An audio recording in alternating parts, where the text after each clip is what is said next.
पापा, बोलो बेटा। ये सब लोग मिडिल क्लास इतना करते रहते हैं, इसका मतलब क्या होता है मिडिल क्लास का? मिडिल क्लास मतलब हम बेटा।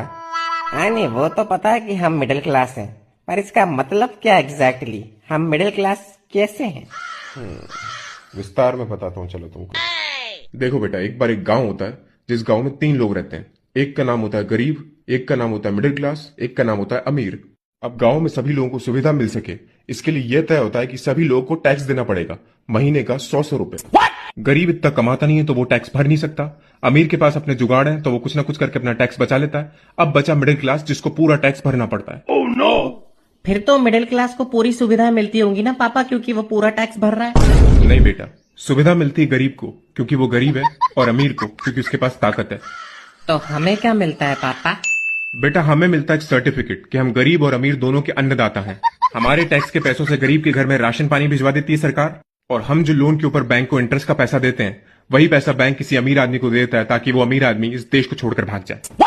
तो इन शॉर्ट बेटा, हम इस देश के सुपर हीरो हैं। अन्नदाता हैं हम गरीबों और अमीरों के।